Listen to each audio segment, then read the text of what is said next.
I legitimately wrapped my hands around a machine, looked to the heavens and said, no, please.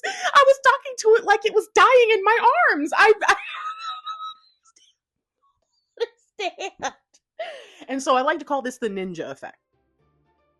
So I've decided that it's my second life. I've had my first life. It's already happened. I'm going into my second life now. And in my second life, I have decided that I don't want to buy stuff. I want to own the things that I need and to invest in high quality goods, whether that mean clothing or furniture or whatever. I want to buy something maybe one time and have it forever. And I know that that's going to be expensive and I really can't start now, but I'd like to start to get to know the things that I need to be preparing for. And I have noticed that there is a one brand, I will always represent them because I have been using them for like 15 years. In fact, I've had a product from them for 15 years that still works.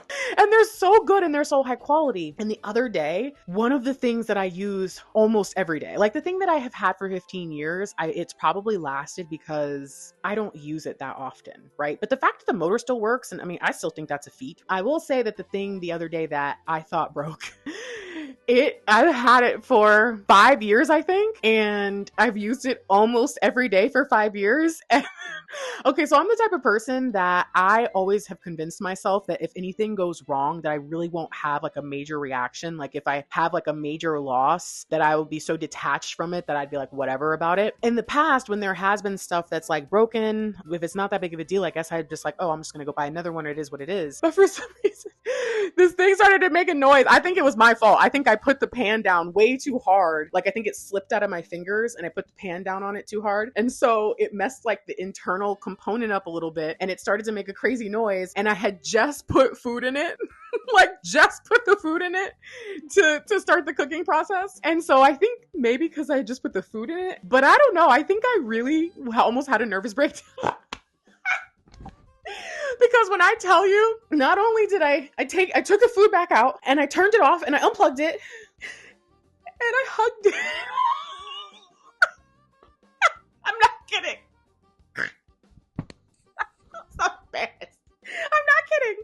So I have this really amazing air fryer. It is an air fryer that folds down, and when you stand it up, it's like a slim profile air fryer. And when you fold it down, it can fit like a pizza in it. Okay, so I love this thing. I have spatchcocked a chicken in it. I have made cookies. I have made like pretty much almost anything you can make in an oven, you can make in this air fryer, even beyond the typical air fryer. And because it's basically like a mini convection oven, I use my oven for storage already. I barely pull everything out of that oven. Okay. So when I tell you, like, I've never had a reaction to anything like I did when I thought this thing was dying.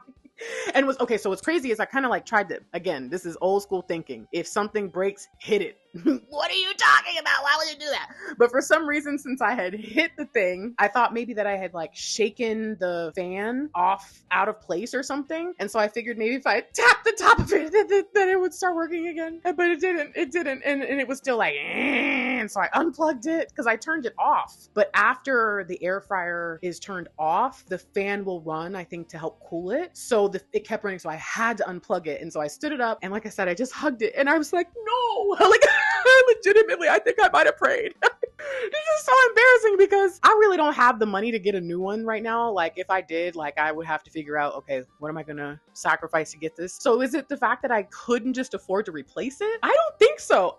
And I don't think it was that I just put the food in. I think that I might be in love with my air fryer. I'm just kidding.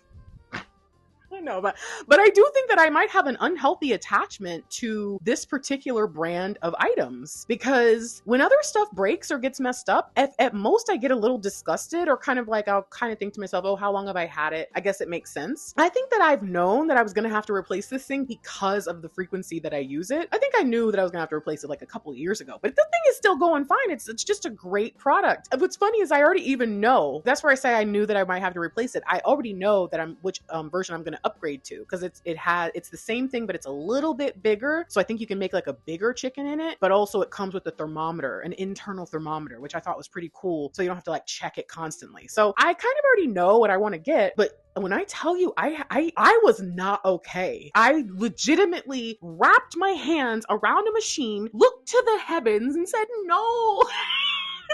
Please. I was talking to it like it was dying in my arms. I understand.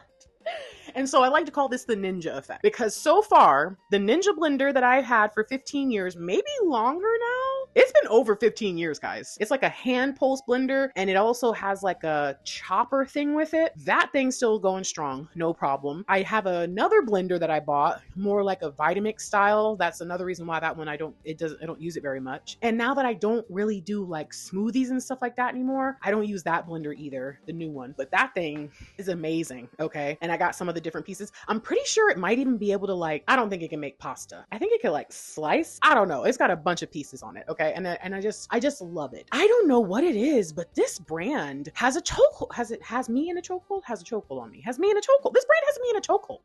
I don't know what it is. So I think this is a really interesting concept, right? Of the high quality product that costs a little bit more, sometimes not that much more, sometimes a lot, depending on what you're getting, a little bit more than the normal stuff, typical stuff or typical brands that you're used to, but it lasts. Like it lasts.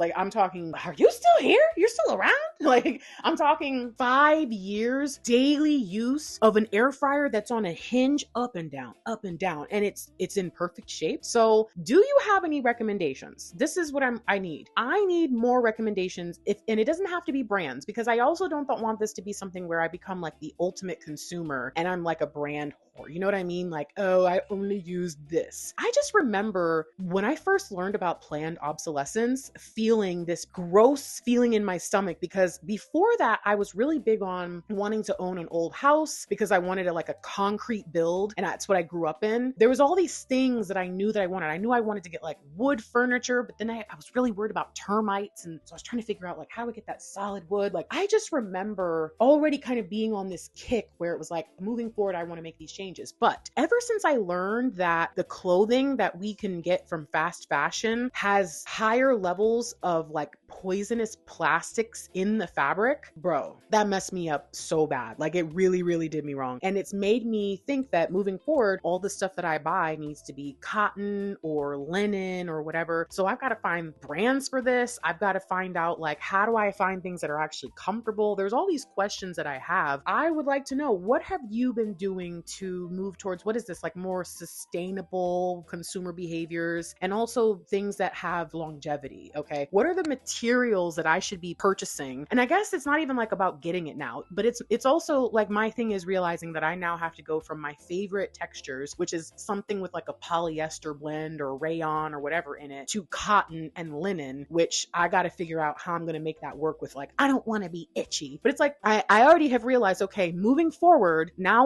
if I don't even go shopping, guys, I've never been a shopper, but if I do decide I'm going to get some wardrobe stuff going on, whatever, then I have to go and look for places that are going to have a lot of these items or these types of fabrics. Okay, so I'm already formulating that. And if people could say to me, oh, like these brands tend to have that kind of fabric, then I can know, oh, I need to be looking at places like this. So I need that for everything at this point. Like, what other stuff should I be looking for? What types of brands or what is that called? Materials should I be looking for right now? And I think I would also accept if you have a list of materials that I shouldn't be using at all. That's like, hey, don't use that because it's poison, like, or whatever, or there's new science, new data, there's new stuff coming out saying that this is not good for you. So I just would really be curious, because I would like to have that feeling with everything that I own. I've realized that there's only maybe 5 or 6 things that I have in my life that are worth anything to me, because that air fryer is not worth anything to anybody. Nobody wants an old air fryer, but to me, that is worth my time and convenience. You know what I'm saying? And so it's like, I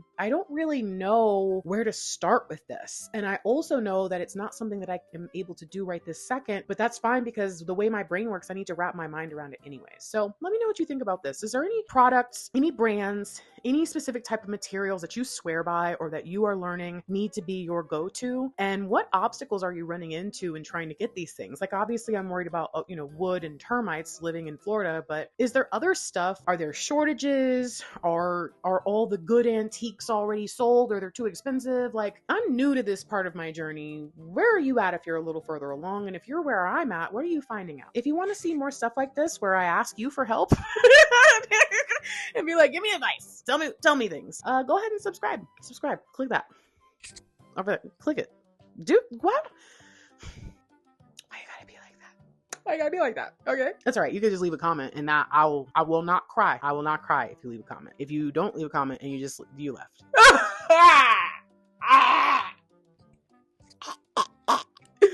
I'm gonna get going. If you want to see more of this, check me out on Wednesdays and maybe sometimes Saturdays. I'll talk to you later. Bye.